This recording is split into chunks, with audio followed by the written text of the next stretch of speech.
আসসালামু আলাইকুম ভিউয়ার্স, আপনারা যারা দেশ এবং দেশের বাইরে থেকে দেখতেছেন আপনাদেরকে জানাই অসংখ্য ধন্যবাদ। আজকে আমরা প্রথম পর্যায়ের ভালো ব্র্যান্ডের রডের নাম এবং এইগুলোর দাম সম্পর্কে জানব। এর আগে রডের দাম নিয়ে আমি একটা ভিডিও দিয়েছিলাম, তখন কিন্তু দাম অনেকটাই কম ছিল, আর এখন কিন্তু দাম বা রেটটা হু হু করে বাড়তেছে।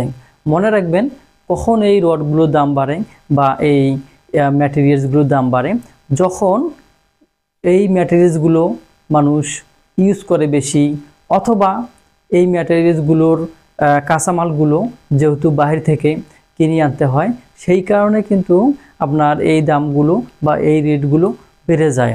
মনে রাখবেন যে যখনই কাঁচামালগুলোর দাম বেড়ে যাবে তখনই কিন্তু আপনার রডগুলোর দাম বেড়ে যাবে।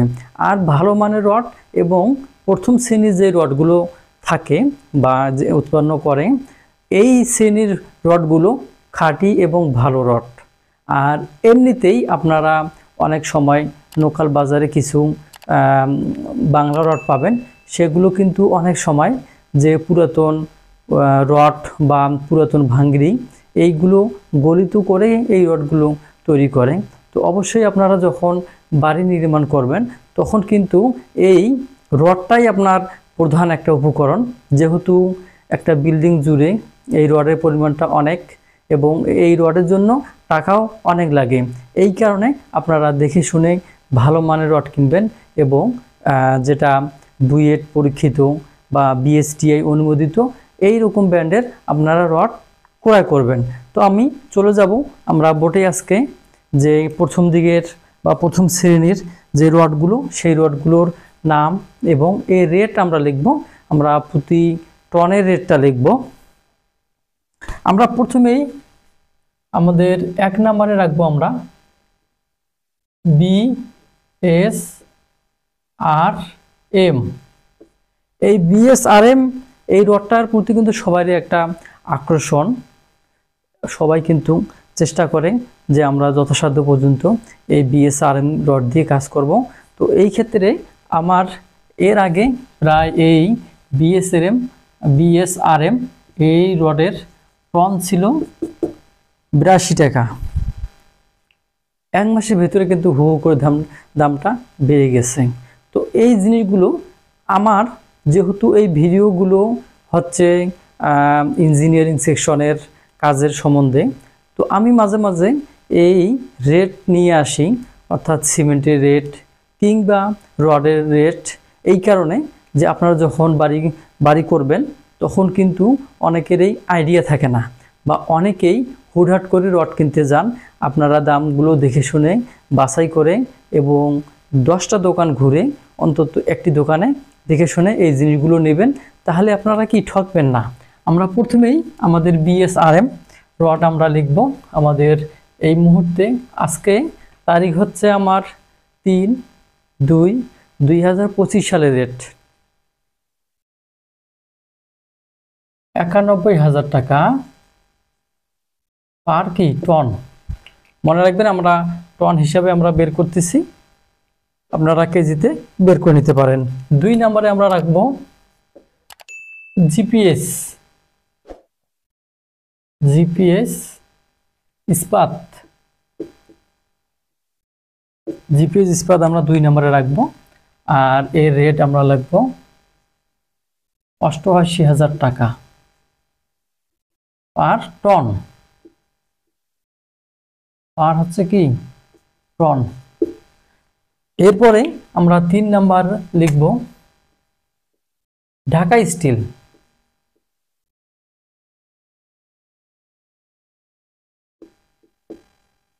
ঢাকা স্টিল, আমরা ঢাকা স্টিল রড পাবো এই মুহূর্তে আমাদের 87,000 টাকা পার টন। এরপরে আমরা 4 নম্বরে সিরিয়ালে রাখবো আমরা KSML স্টিল। আমরা KSML স্টিল এর রেট হচ্ছে 85,000 অর্থাৎ 85,000 টাকা।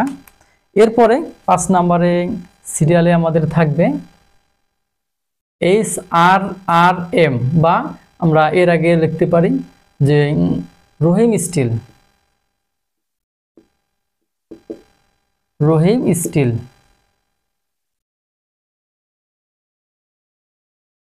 রহিম স্টিল, আমরা রহিম স্টিল এই মুহূর্তে আমাদের ৮৬,০০০ টাকা পার টন পাবো আমরা।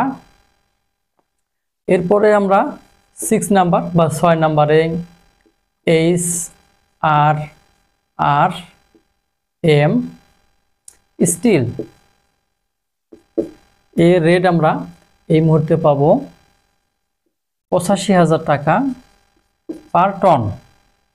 এরপরে 7 নাম্বারে আমরা পাবো সোমা স্টিল,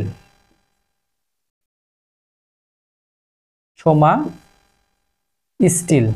এই সোমা স্টিল এই মুহূর্তে এর রেট হচ্ছে ৮৪,০০০ টাকা পার টন। আমরা 8 নম্বরে লিখতে পারি পিএসপি, পিএসপি স্টিল বা ইস্পাত। এই পিএসপি হচ্ছে ৮৬,০০০ টাকা পার টন। আমরা 9 নম্বরে লিখব SSRM, SSRM। আমরা SSRM রেট পাবো এই মুহূর্তে ৮৪,০০০ টাকা পার টন। এরপরে আমরা 10 নম্বরে যে কোম্পানির নাম লিখব আমরা আনোয়ার স্টিল, আনোয়ার স্টিল। এই আনোয়ার স্টিল আর ৮৭,০০০ টাকা পার টন। এরপরে 11 নাম্বার লিখব, 11 নাম্বার লিখতে পারি আমরা রানী স্টিল, রানী স্টিল। এই রানী স্টিল এই মুহূর্তে আমরা এর রেট পাবো ৮৫,০০০ টাকা পার টন। আমরা 12 নাম্বারে পাবো JSRM, আমরা এটা পাবো ৮৫,৫০০ টাকা টন। আমরা কিন্তু এখানে প্রথম দিকের বা বিএসটিআই অনুমোদিত যে রডগুলো, সেই রডগুলো আমরা 12টা কোম্পানি পেয়েছি। আমাদের এই 12টা কোম্পানির ভেতরে আমরা পার প্রতি টনের রেটটা আমরা দিয়েছি। এরপরেও এই রেটটা আপনারা মাথায় রাখবেন, এই রেট হচ্ছে যে কোনো কনস্ট্রাকশনের ম্যাটেরিয়ালস রেটগুলো যখন তখন পরিবর্তনশীল হতে পারে, এবং এই রেটগুলো জায়গা বিশেষে কিছু কম বেশি পার্থক্য হতে পারে। দোকান থেকে, ডিলার থেকে অনেক সময় আপনারা কোম্পানি থেকে সরাসরি নিয়ে থাকেন, তো এই রেটগুলো কিন্তু একটু ভেরিফাই হবে। তো যাই হোক, আপনারা দেখে শুনে এই রডগুলো ক্রয় করবেন এবং ভালো মানের রড ক্রয় করার চিন্তা করবেন, কেননা এই রডটা দিয়ে কিন্তু আপনার বাড়ির একটা মজবুত ভিত্তি তৈরি হবে। অবশ্যই এই দিকে আপনাকে খেয়াল রাখতে হবে। তো আজকের মতো আমি এখানে শেষ করব। এখনও যারা আমার এই চ্যানেলটি সাবস্ক্রাইব করেন নাই, অবশ্যই চ্যানেলটি সাবস্ক্রাইব করে রাখেন। ভালো থাকেন, সুস্থ থাকেন, আল্লাহ হাফেজ।